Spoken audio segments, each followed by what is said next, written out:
Do you give voluntary consent to publish this video? I agree.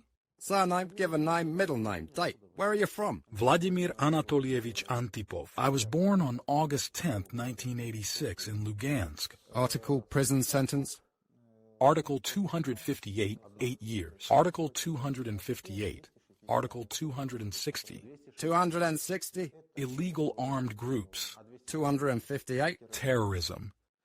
Are both articles about the same incident? Yes. What's that? My service in the armed forces of the LPR began in the summer of 2014. Did you reside there and participate in unlawful armed groups? Yes. Why? Well, let's say, disagreement with the outcomes of the Maidan. The outcomes of the Maidan? What do you object to? An unconstitutional coup d'etat. The fact that the army was deployed against us, against peaceful protests, to suppress them. What kind of peaceful protests were these that the army was deployed against? When people arrived at the administrative building, a rally had already been taking place there for weeks. People demanded that a representative from the Ukrainian government come out and clarify the ongoing situation in the country. No one ever came out. When people, let's say, entered the administrative building, it was vacant. The entire leadership representing Ukraine was already in Kiev at that time. You know, for some reason, not a single shell fell on Cherkasy, Lviv, or Kiev in 2014. You know, in neither Cherkasy, Lviv, nor Kiev did anyone take down Ukrainian flags and replace them with Russian ones. And I can show you how it unfolded in the Luhansk and Donetsk regions. After what massive event? There's something you don't understand. What you don't realize is, it doesn't matter what came before. I can disagree with a lot of things. However, the last thing a person who recognizes himself as Ukrainian and acknowledges that he lives in Ukraine would do is, the last thing he'll do is raise his country's flag. It doesn't matter what happened at Maidan. It happened in our country. Important. He will lower and hoist the flag of a foreign country. This is where the real problems begin. Everything prior to this was an internal conflict. We had a civil war until February 24th. Do you want to see Russian machinery? Speak with a tank operator from Rostov. Yes, Russia assisted us. What kind of civil war is it if Grad's, Buk, Sontsipak and Pinocchio systems are being deployed here? Okay. Tanks. In 2014, I often saw NATO uniforms at the front lines as well. So what? Well, like, no one's interfering, right? Are we having a civil war? Yes, we are in a civil war. One side was receiving assistance from the West. The opposing side received aid from Russia. I had a lot of Russian co-workers. Which part of Ukraine has the West annexed? Please provide the question that needs to be answered. Ukraine and the government. Is it because you think so? Well, that's my opinion. Well, see, that's your opinion. Russia did annex Crimea. This is a fact acknowledged by the Russian side. This is true. It's not without reason. Following the results of the referendum, which... Referendums are not conducted under duress, and matters of territorial integrity are resolved only through a nationwide Ukrainian referendum. Someone tricked you. It's a global show. Well, then you and I have different views. It's unfortunate that there are so many people in this country who simply aren't permitted to express their opinions freely. This is very risky and punishable. So I suggest we stop. Opinions can be expressed as long as your opinion does not contradict Legal. the freedom in any democratic country. Is constrained by its laws. They introduced the 540th article of the Criminal Code of Ukraine for denying Russian aggression and so on, if I remember correctly. I don't remember the number. You agree that the article exists. Essentially, anyone who voices an opinion contrary to the official stance of the Ukrainian government can be prosecuted under this article. Who supports the Russian invasion? What is your opinion on the total prohibition of Russian language content in Ukraine? After the invasion? Even before? It's nothing like that. Why not? The Russian language has been completely removed from broadcasting. I mean, Russian language, Russian programs. There were limitations. It was. I support this. What is contained in the Constitution of Ukraine? I respect that. What? All minorities, all national minorities have the right to access information, to receive education in their native language. Find the Constitution of Ukraine on Google. Please find the information. Find the information where it states that... Well, I don't remember the article now. I obtained this information from a Ukrainian legal encyclopedia. The same story as with a refugee. If you are influenced by pro-Russian narratives or views, you perceive them everywhere. I'll show you, or rather, explain to you what it says. Every language has the right to evolve, and the state supports the growth of any language. The official language is Ukrainian. What's the contradiction here? As a member of a national minority, it is my right to receive information in my native language. Police, there are local channels. They've been shut down. It turns out that in 2020, 3 opposition TV channels were shut down by a single decree. Channels that supported Russian aggression? So was it the language or was it the fact that they endorsed aggression? This is an alternative point of view. A viewpoint endorsing Russian aggression? Alternative viewpoint? Let's not be hypocritical. Did they support the annexation of Crimea? Did they support it? They were expressing an opinion that has a right to exist. No. Views on secession and separatism, an opinion that is punishable under the criminal code, can still be expressed. But it carries the appropriate legal consequences, such as the closure of the channel. I agree. Mr. Tihipko arrived at our facility to negotiate with protesters who had taken over the SBU building in the Luhansk region. The protesters have set demands. We will vacate the building in return for amnesty from Ukraine and a halt to criminal prosecution. You see, Kyiv responded differently. You see, it's a situation I'm not familiar with. I honestly can't recall who Tihipko was at that time, or whether he held an official position. Member of the Ukrainian parliament. Member of parliament. Yes. He was a people's representative. I don't see any reason why it couldn't work. But we're talking about... the golden opportunity. But we are discussing matters right now that... What is your opinion on the legal status of the right sector? What is the legal status of the right sector? Your overall stance. Legally, how is this structure referred to as part of the... As part of what?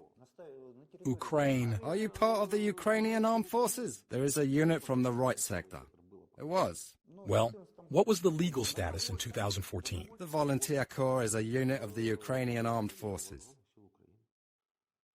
What was the basis for this? There might have been a political party. I agree. What is your opinion on the U.S. Congress's decision to regard right sector as... No, it's, Why are you interested in the decisions of the U.S. Congress? I made a mistake. The U.S. Congress is not discussing the right sector, but the Azov battalion. The Azov Regiment is a prohibited organization in the United States. It has been a nationalist fascist organization since 2015. Did you find it? Will you find it? Let's try. Azov Regiment. Yes, Azov. Prohibited. The U.S. Congress's decision regarding Azov. I consider this organization to be fascist. You receive an immediate response. It's not true that Azov is recognized as a terrorist organization in the United States and Japan, said Lavrov. You utilize information coming from the other side. We keep coming back to it. A person with a pro-Russian perspective will perceive exactly what they want to see. Did Lavrov lie? Lavrov? Absolutely, without a doubt he lied. You can read it for yourself. It's a verification of information. It's a perfectly normal story. See, here's the quote, and what follows is what actually happened. I mean, that's where the word spread. The Azov Battalion is not recognized as a terrorist organization in the United States and Japan. Lavrov distorted Zelensky's words, as Zelensky did not comment on the Azov regiment in the CNN interview. Lavrov was likely referring to Zelensky's interview with Brett Bayer on Fox News. Here's that passage. The journalist's questions were misunderstood. Lavrov's response was taken out of context. You know, One quote. The discussions on this topic are extremely difficult. Indeed. I know someone has added Azov to some list. But I know that they were excluded after Russia's full-scale invasion. If you ever verify this information, take note. I'm not ruling it out. Someone didn't understand the situation. In my opinion, this is an absolutely fascist organization, which is unacceptable. Why? Why a fascist organization? Their slogans, their symbols. Look at the symbolism. Doesn't that remind you of anything? Azov. Furthermore, after what this organization has been doing in, let's say, in the temporarily occupied territories. The letter I represents an idea. The letter N. Nation. The concept of a nation. What don't you understand? The concept of a nation. The concept of a nation. Okay. Question retracted. Okay. Concept of a nation. The concept of a nation. Does it bother you that there is a nation that has its own ideology? I don't know. But there's only one thing that personally bothers me. Those who disagree with this idea should be punished. How? Not at all. No ideological oppression. No harassment. Many people express their dissent, but there is no harassment. There's some discussion, some debate, demagoguery and all that. But all of this should... The most important thing is that all of this stays within the legal boundaries of Ukraine. Please tell us more about the actions of the Azov Battalion. Unfortunately, I can't tell you much because I am in the... And I can not only tell you, but also show you the atrocities committed by the Russian military. The Ukrainian military was recorded firing at point-blank range. None of them even deny it. Casualties. 58 people were wounded and killed at the checkpoint in Shastinskoye. It's not a matter of... When the Russians got involved with Private Bank, beneath our flag, they confronted a Ukrainian checkpoint and shot hundreds of Ukrainians. They were murdered. No, should I show you this? Yes, you'll show it. I'm certain about it. No, you're talking about... Under the Ukrainian flag? They hoisted our flag and covertly attacked the Ukrainian military. The case is closed. You don't understand. If Russia had not intervened in the situation unfolding in Ukraine, there wouldn't have been any casualties, problems, or anything of the sort. Life in your Donbass and Lugansk would continue as usual. They would imprison dissenters and many would be killed. What? What for? Come on, hurry up, get it together. What would you go to jail for? What would you go to jail for? What? You simply weren't present in 2014 when the advanced units of the so-called volunteer battalions were incorporated. It isn't. It isn't. It isn't. What if those volunteer battalions had done that there? What they did when unlawful referendums on secession from Ukraine were conducted then? If there were no volunteer battalions, would there still be a desire to secede? Now we're going to debate about which came first, the chicken or the egg. But in this case, unlike the chicken and the egg, it's much clearer. If there were no separatist movements, there would be no volunteer battalions either. There would be nothing for them to do there. But no volunteer battalions. Before the separatist movements began, it wasn't there. Would you agree that in 2014, a significant number of people in Ukrainian society disagreed with the Maidan protesters? Even if I disagreed, I wouldn't pick up the Russian flag, wave it around, and call out for Putin. Because this is incorrect. It's a different country, a different president. How did Berkut end up there? Orders? That's the thing. An order was placed. Logical. It's not logical, that's for sure. So the Berkut officers were under oath. Yeah. Does a military officer or an employee of the Ministry of Internal Affairs have the right to disobey an order? Criminal order, yes. As far as I know, orders from superiors are not negotiable. In Russia. You're once again referring to the logic of Russia and what can be heard or seen there. Yes, I've even tried to read their laws. The concept of a criminal order indeed exists. But how they can disobey him, I don't understand. They're really unfortunate. No matter how many times I attempted to convince the prisoners that they weren't obligated to obey unlawful orders.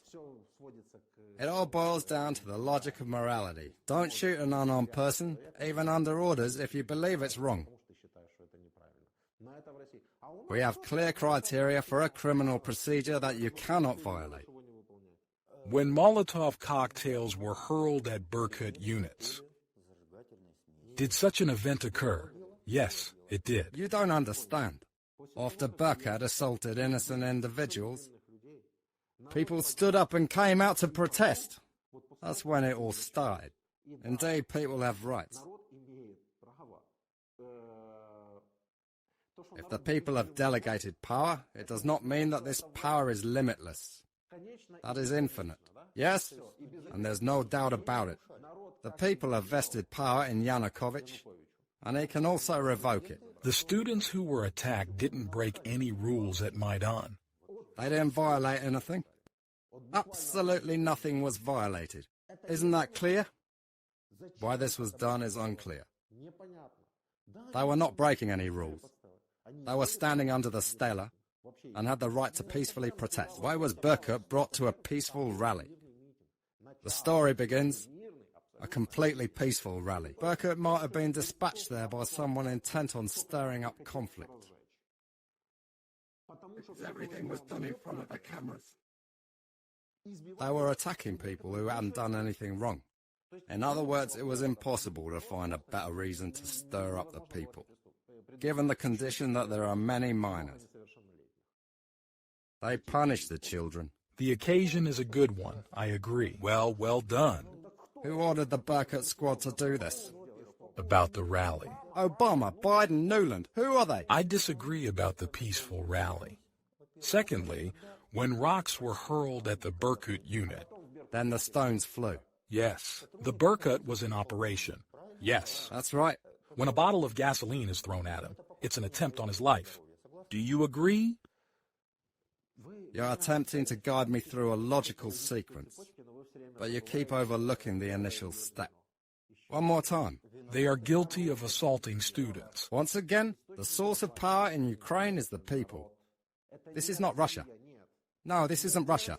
This isn't a country where the Tsar decrees and everyone is compelled to go and die. No, this is Ukraine. Things are different here. The source of authority here is the people. And if Berkut unlawfully assaults people, those people retaliate by throwing stones at them. That's it. Let this Berkut keep stirring things up, because law enforcement agencies should act appropriately, not as they do in Russia. I support what the law states. I don't agree with what the people have decided at this point. It's in the legislation. Well, why do you say? The image of intense resistance at Maidan was intended for the other side. All this violence, all these Molotov cocktails were necessary for the other side to spread the story of the fearsome Banderites to Crimea and your regions. It turns out Russia has set a convoy of buses heading to Crimea on fire. What I'm about to tell you now, you may never understand in your lifetime, because you keep resorting to such simplistic expressions. You might not understand, but I'll tell you the story of the other Berkut fighters. They didn't like it. They switched to other services. Some completely switched to security. Well, they're good, smart, healthy guys. What should they do? Yes. When the Russian invasion began, They took up arms and went to fight for Ukraine out of what is known as officer's honor. Did you swear allegiance to this country? And the one who defected sided with the Russians. His honor as an officer. You realize what he's done with it. It goes without saying. An officer takes an oath once and upholds it for the rest of his life. Even if you didn't like anything about Maidan or our government or anywhere else. You didn't have to chase after Russian tales and follow Russian narratives. And we would all live in peace and everything would be fine, you know? I am Vladimir Anatolievich Antipov, born in 1986 in Lugansk. In the summer of 2014, he participated in the conflict on the side of the Luhansk People's Republic. I was sentenced to 8 years imprisonment under Articles 260 and 258 of the Criminal Code of Ukraine. Unfortunately, no, I have a strong desire to return home and fulfill my duty to my homeland. There's nothing to add. I request to be traded as soon as possible. You're asking about the homeland. What is it? Homeland, region of the country. Can you elaborate on that? Well, I was born in the Soviet Union. Last name, first name, middle name. Dmitry Sergeyevich Kulik. Date of birth? August 34th, 1987. Where are you from? The city of Odessa. Article 111. Part 2. Treason. 15 years. Why did you get such a sentence? A photo of the impact site. You took a picture. You've been working. I used to work next door at the motor pool. A shell struck. Essentially, it's an airplane manufacturing plant. I posted a picture in the work chat. Did you receive your education in Russia? Moscow State University of Economics, Statistics, and Informatics. Specialization, Civil Law. Did you work in Bakhmut? Profession? Absolutely. An electrician working at height. High voltage networks. Bakhmut, Seversk, drone. Are you an expert in this? Well, I'm not trained as an electrician, but I am one by profession. Did you write a report? Yeah, that's right. Uh-huh. Another man, sentenced to 15 years for treason, is requesting a prisoner of war exchange. Do you want to go to Russia for an exchange program? Absolutely right.